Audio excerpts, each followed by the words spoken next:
Before we jump in, I am so excited to announce that registration is now open for our free online class, The Camino Experience.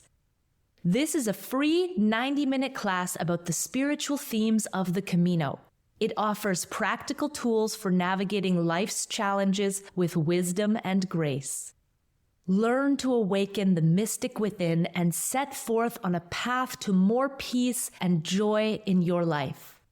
Whether you've always dreamed of walking the Camino and you want to know how to prepare physically, what to pack, how to train, we're going to talk about it. I've walked the Camino 4 times and we're doing it again with a group of pilgrims this spring. If you have no intention of walking the actual trail, but you want to learn about the spirituality of this ancient pilgrimage, this online class is for you. Go to thecaminoexperience.live to save your spot. It's absolutely free. And if you can't make it live, there's a recording, but you must register ahead of time.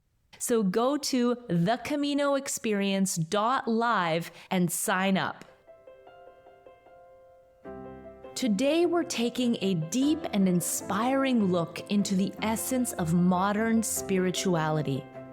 We're exploring how the concept of the cosmic Christ offers a unique perspective on spirituality that transcends traditional religious boundaries, inviting us to a deeper, more inclusive relationship with the divine and the universe.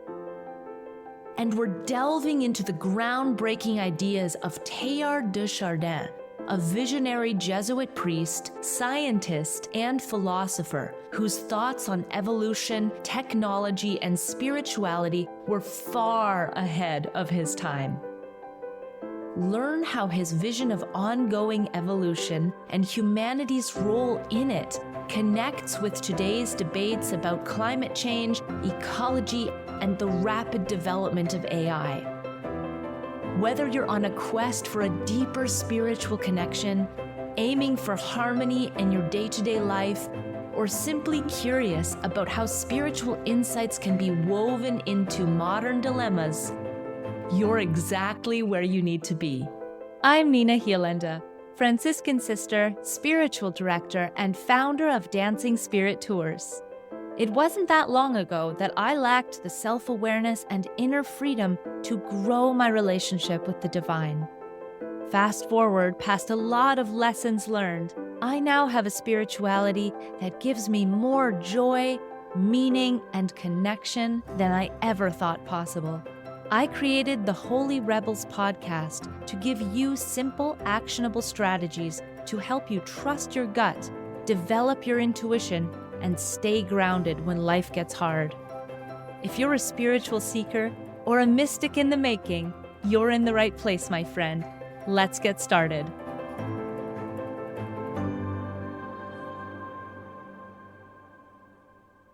Someday, after mastering the winds, the waves, the tides, and gravity, we shall harness for God the energies of love.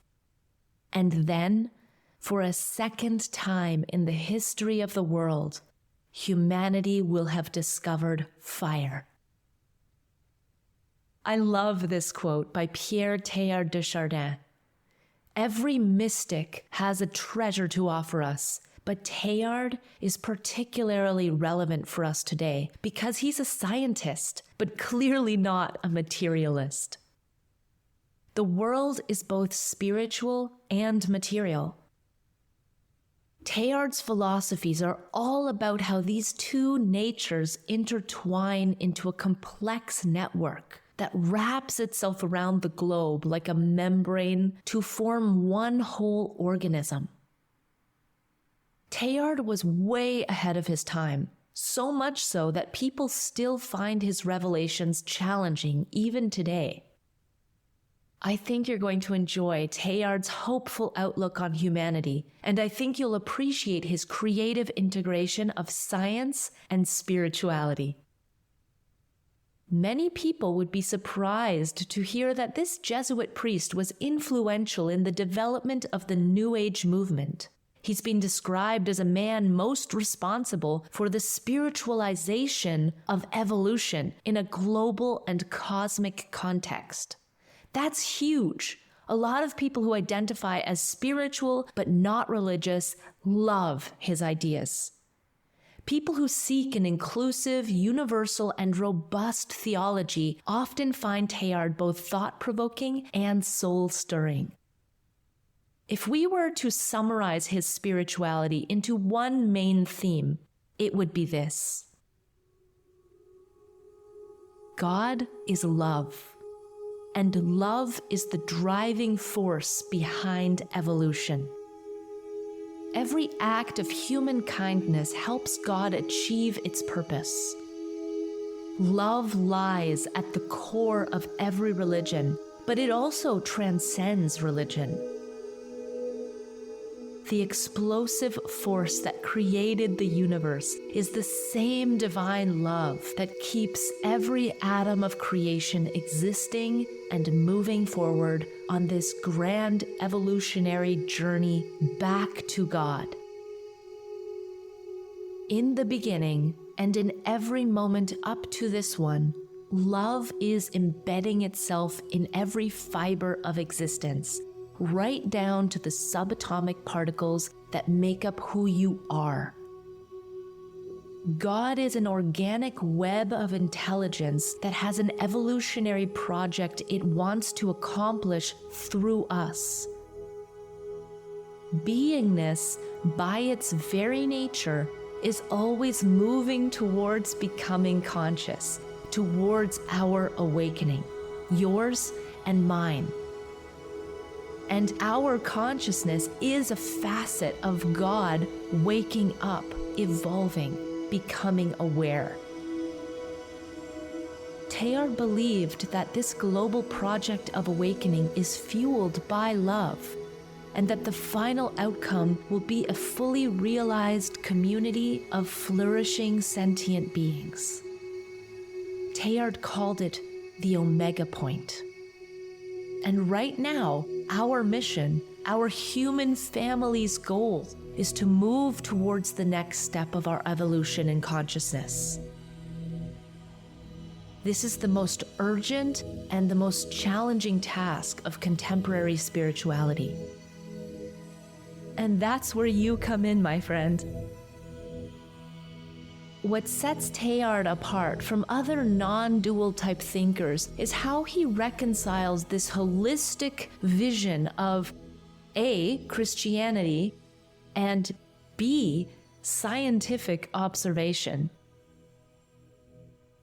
So let's take a step back and get to know this amazing man, because Teilhard was an internationally respected geologist and paleontologist, but he also had a nuanced theological understanding. Pierre Teilhard de Chardin was born 1881 to a large family, the fourth child of 11. His parents both came from distinguished families. Actually, one notable point of interest is that his mother was the great-grandniece of the famous philosopher and writer, Voltaire.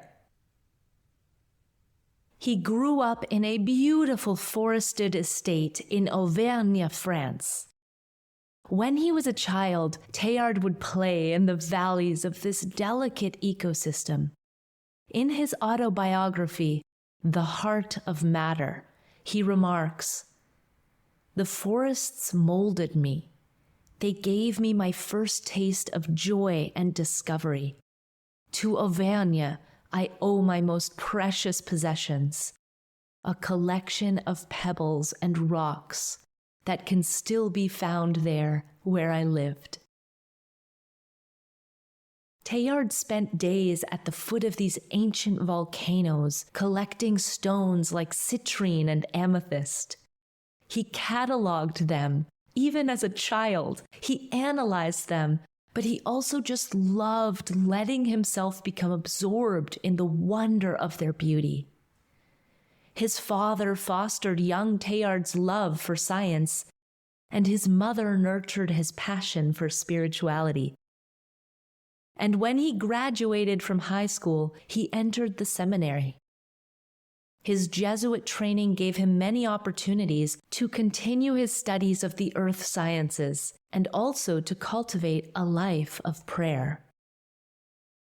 Though it was never his intention to travel, Teilhard's superiors noticed his talent for teaching and sent him to a Jesuit college in Cairo, Egypt, where he completed his internship and developed as a naturalist. Fascinated by Egypt's desert ecosystems, Teilhard made many trips along the Nile to collect and study fossils. He soon became known for his attention to detail because it was through his first published article that the community discovered 3 new species of shark that had previously been lumped in with their common ancestor. This whole branch of shark is now named Teilhardia.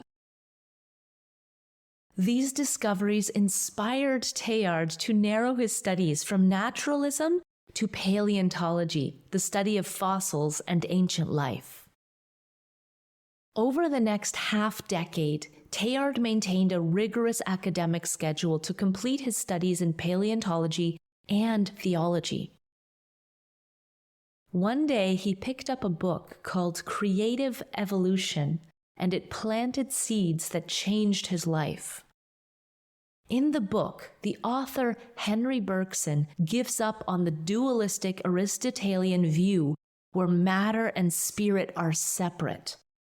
Instead, he shares a holistic theory of an evolving universe, where evolution is a continually expanding realm of possibility that constantly increases in complexity.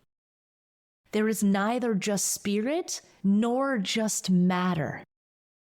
It's both. Teilhard calls it spirit matter. While he was developing these ideas and writing about them, World War I broke out, and he received orders to report for duty as a stretcher bearer in North Africa. He served in 67 battles over the course of 4 years. The beautiful and unusual thing is that Teilhard's optimistic ideas about the world were forged in the furnace of war. He's often accused of being too idealistic, but it's not as if this man doesn't know suffering. It was while he was in these battles that Teilhard had an incredible vision of God as love, and he was desperate to share it with people before maybe being killed in battle. So he wrote feverishly between shifts in the trenches. Luckily, we have a series of letters that he wrote from the front lines to his cousin Marguerite. They're collected in a book called The Making of a Mind. If you read them, you'll get an intimate picture of the effects of war on Teilhard's psyche.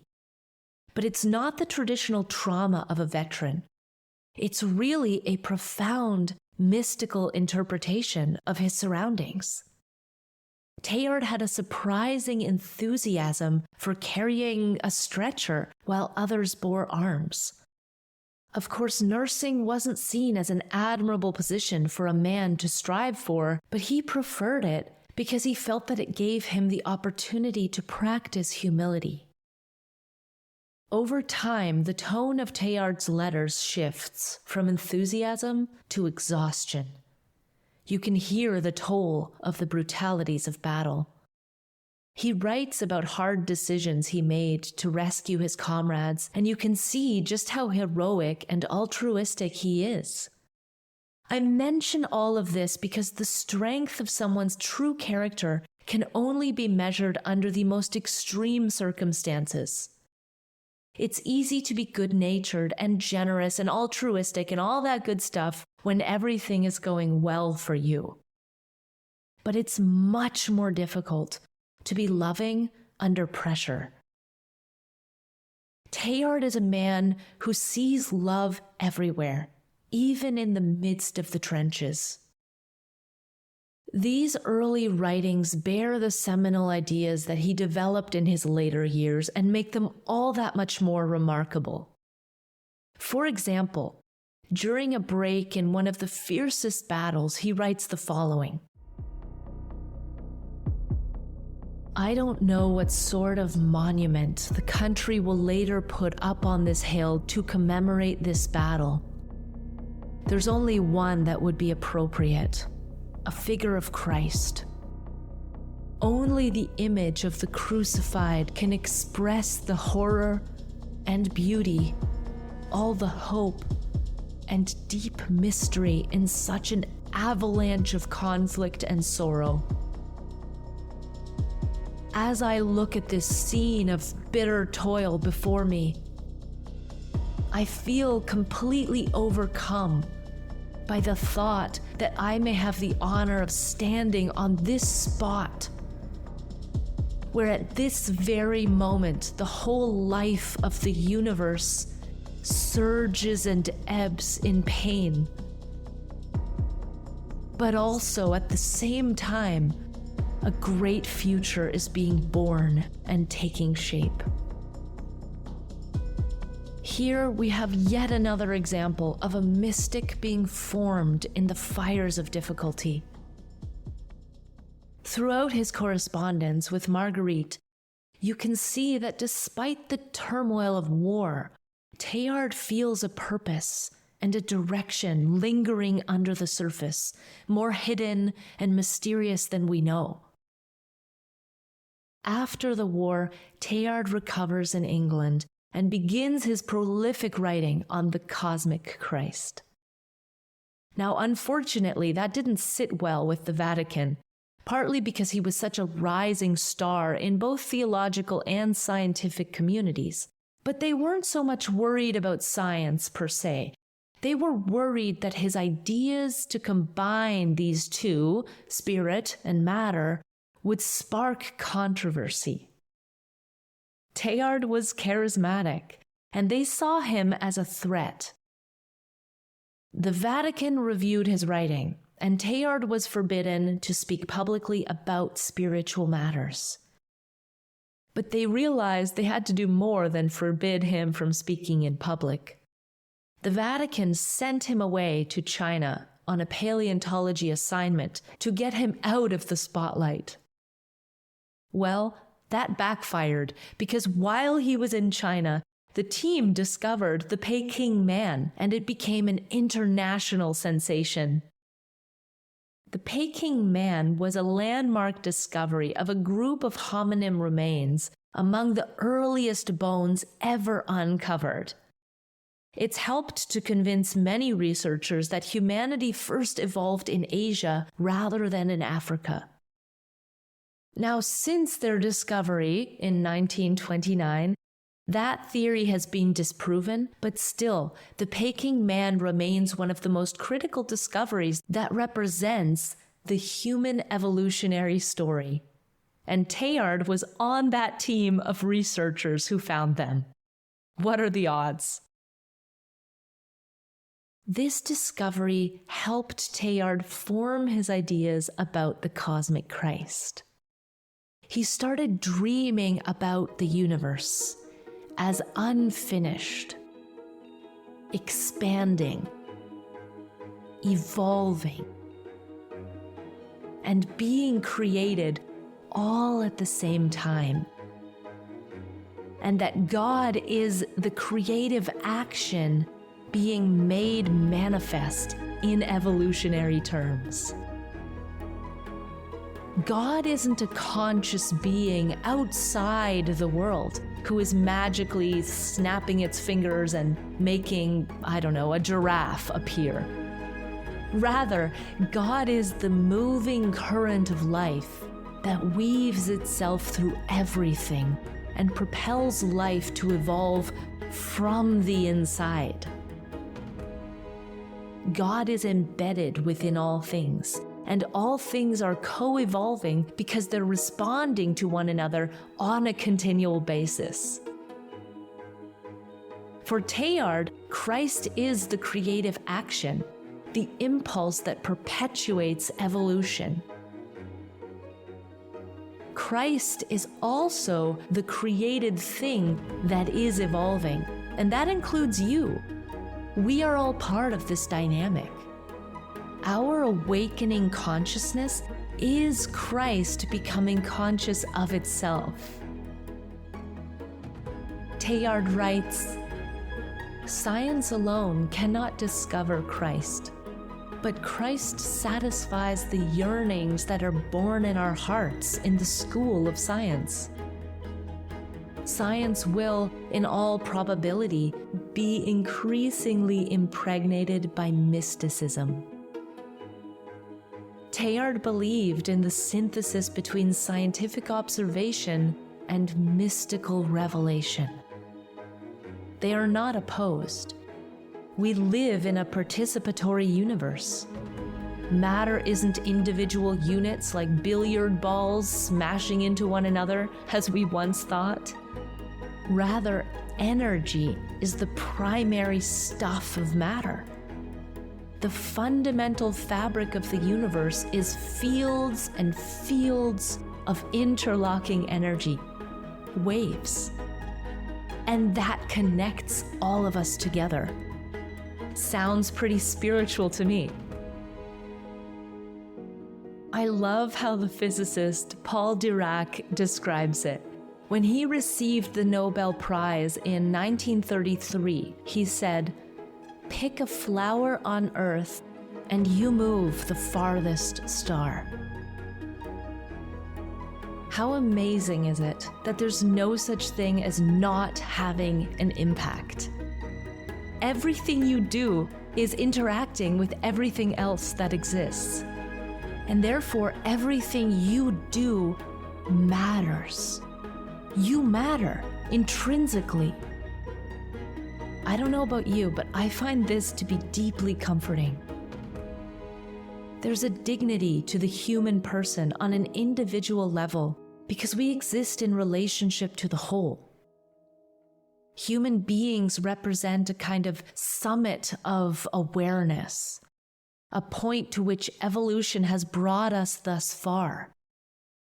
We are a highly evolved part of nature because we have an ability to reflect on the meaning of our own existence. We have consciousness, and we can transfer knowledge to other members of our species. And this is unique. No other species can pass on collective learning to the same degree of complexity as we can. Now, obviously, there are other animals who teach one another, but they can't communicate the nuances the way that we can. Now, that in no way makes us better than them. We're not separate from nature, nor are we the center of the universe. We don't stand out as more important than our siblings, the animals, or the ocean.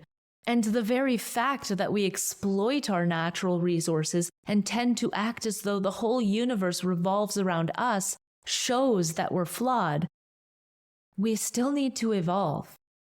We're not yet aware of our role in the whole. As a species, we don't honor our interdependence. We exploit our environment rather than recognize its intrinsic holiness. And aside from some individuals among us, we as a species don't yet know that all is one. And I'm not speaking sentimentally here. We exist solely in relationship, in oneness with others. And this is true even on a quantum level. We're manifest because we are these interlocking fields of energy and wave-like particles. It's also true on the level of human experience in our relationships. We can't come into being without our parents. And throughout our lives, we need our environment. We need our loved ones and society to support our existence. So there's a dignity to the human person in our ability to reflect. But our evolution is incomplete. Because in general, our awareness doesn't extend beyond ourselves. The leading edge of our evolution is about becoming conscious and connecting with the consciousness throughout the universe. Boundless awareness. You can explore this through meditation, contemplative practices, and all sorts of self-knowledge modalities. In the past, we may have thought of mysticism as randomly occurring events that only happen to special people in special circumstances. But from Teilhard's point of view, our whole species is evolving towards a united consciousness, where mystical awareness is the norm. As an individual, you can explore your inner life, and with practice, you'll come to the same conclusion as Teilhard. Listen to the way that he writes about his experience of meditation. And as you listen, see if you can relate. Perhaps this rings deeply true for you, or maybe you've had a similar experience. Or maybe you're at the beginning of your journey and this sounds totally wild. But wherever you're at in your awareness, here's an invitation for you. Teilhard writes, I went down into my inmost self, to the deep abyss where I feel my power of action emanates. But as I move further and further away from the conventional certainties by which social life is superficially illuminated, I became aware that I was losing contact with myself. At every step of the descent, a new person was disclosed within me, of whose name I was no longer sure, and who no longer obeyed me. And when I had to stop my exploration because the path faded from beneath my feet, I found a bottomless abyss at my feet. And out of it came, arising I know not where from, the current which I dare call my life. Wow! Isn't that beautiful? Any of the mystics could have written that because it's raw. It's the universal experience for those who train themselves to see beyond the superficial. That we have a kind of divinized interiority about us, that the current of life comes up from within us, then this must also extend beyond our species, because we are part of the universe. If there's a spark of interiority within you, then there must also be a spark of inner life within everything else. And that begs the question, what is the inner life of a whale or a cricket? What is the inner life of a rose or a mountain? That might sound strange, but if we are all connected, then whale, cricket, rose, and mountain are also on the evolutionary spectrum of beingness, becoming consciously aware of itself. And the reason this sounds strange is because we normally approach things from a compartmentalized perspective. You don't imagine a whale has an inner life, but it does. And when you see the world as one interdependent organism, it sparks all kinds of questions you'd never think to ask from a strictly materialistic perspective. A holistic perspective appreciates how every single part of this universe is an unfinished part, evolving together, like an orchestra of different instruments playing separate parts that come together masterfully into one glorious piece of music. We humans are one instrument in the orchestra. We are one part of the universe. Not only are we making music, but the song of the universe is singing us. It's an ongoing, evolving, creative project of beingness becoming aware of itself, of ourselves, of our role in this universal song. A song that Teilhard calls Christ. Now, the Christ is a much more ancient and universal concept than Christianity. The cosmic Christ, let's call it. The cosmic Christ is a fire of love that permeates all of existence. It's that electric, it's that current of energy that Teilhard describes in his meditation. We're not used to thinking of it this way, but this is scripture. And if you're curious to look into this from a scripture perspective, then you can find references to the Christ in the prologue to John's Gospel, in the hymn at the beginning of Colossians, in the hymn at the beginning of Ephesians, and in the first chapter of John's first letter. So check it out. Christ is not Jesus' last name, okay? Jesus was a mystic who fell deeply in love with the Christ. He fell in love with that fire that burns within all things. And he endured the ordeals of his life that eventually led to the crucifixion. And in doing so, he merged with the Christ. And now Jesus wears the face of Christ because he so effectively fused himself with it. God didn't originate in Jesus.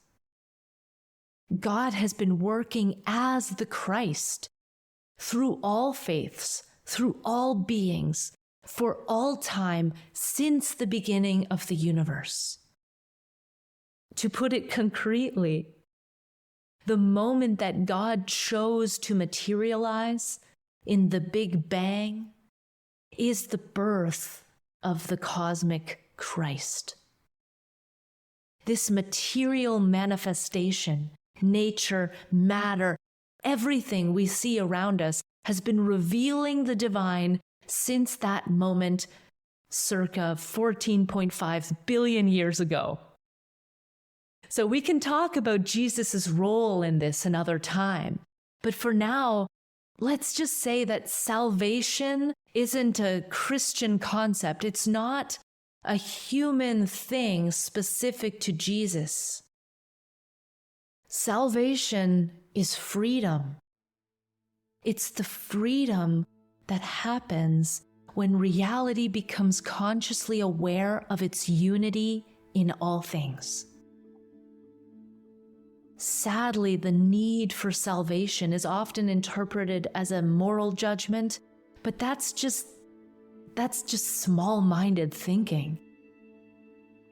We're speaking about something so much bigger than one religion or a set of moral rules. Salvation is the freedom that comes when you know in the marrow of your bones that you wholly belong to this world, and that everything you do matters.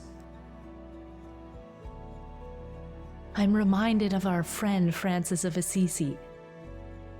He knew all this. To Francis, everything is a sibling, brother sun, sister moon. The whole world is drenched in God.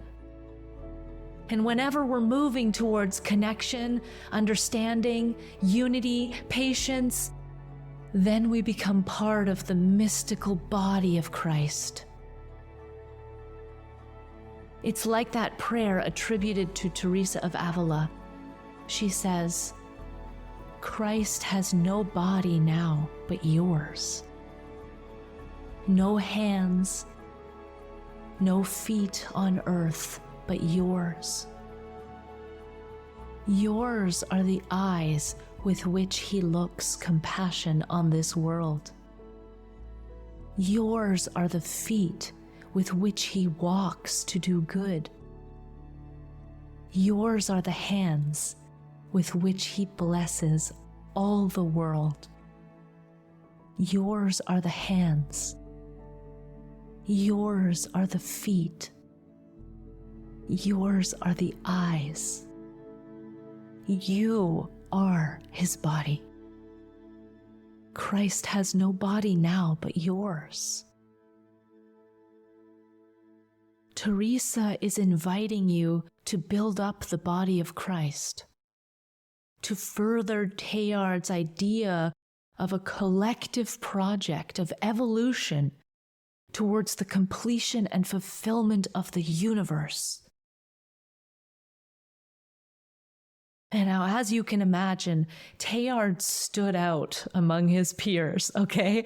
The Vatican didn't like his ideas, and he was expelled for a second time after World War II, this time to New York City, where he eventually died in 1955. None of Teilhard's work was published during his lifetime, so he lived and died quietly. And that's kind of sad to think about. But it also gives me hope, because truth, beauty, and goodness always have a way of shining through. And now we're still talking about his ideas today. Teilhard's grave is in Hyde Park in New York City. You can go there on pilgrimage, and if you do, please send me a message and tell me about your experience. I would love to know. It's amazing because most people haven't heard of him, and yet he's a shaping figure of the last century. Teilhard is worth knowing. His writings are almost unbelievable because he foresaw the emergence of the internet and globalization. And I mean, this is a time before the commercialization of plastic and aviation, okay? He's really ahead of his time. Teilhard's vision of an ongoing evolution and the human role within it is even more relevant today because we are faced with this rapid development of AI and how to bring our humanity to these technologies. His insights provide a spiritual dimension to what's going on in these debates we're having about climate change. We're still living in an unfinished universe that we barely understand. We don't understand God. We don't understand ourselves. We're still so limited in our awareness of all of this. If we have any hope of catching a glimpse of the divine, we need to look towards the way the universe is converging, which is towards complexity and increasing self-awareness. And according to Teilhard, love is the vehicle of understanding God. Love is the bloodstream of evolution. For the world to truly flourish, we must grow in our capacity to harness the energies of love. Teilhard is ultimately hopeful, optimistic, and enthusiastic that we'll get there. It's already happening. You are part of it. You're doing it. You are helping us as a species progress towards a deeper respect for our interdependence. So anytime you need some inspiration, come back and listen to this episode again. If you enjoyed this episode, you're going to love our upcoming free live online class called The Camino Experience. Save your spot right now. Go to thecaminoexperience.live. This is a 90-minute packed online class, and it's going to teach you everything you need to know about walking the Camino, including the spiritual meaning of the Camino. The concepts we discussed today about the cosmic Christ, about Teilhard, they all come from the founder of the Camino. and his name is Ignatius of Loyola. In this live online class, you'll get a taste of the Ignatian tradition, which is all about tuning into your inner compass and making clear, wise life choices. You'll get 3 tools to help you navigate your inner world and develop the clarity and the confidence that you need to live a meaningful, peaceful, healthy life. Plus, this live online class is also your opportunity to connect with me personally. And whether you're planning to join us to walk the Camino this May, or you're just curious to learn more, this class is for you. The Camino Experience live online class is happening on Saturday, March 23rd. Go to thecaminoexperience.live.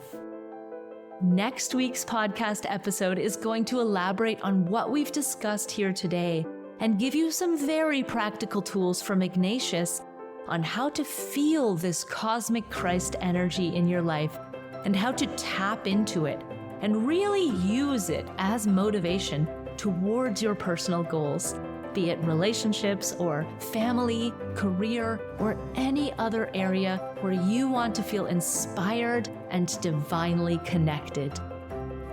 I will see you next week. Trust the mystic within you.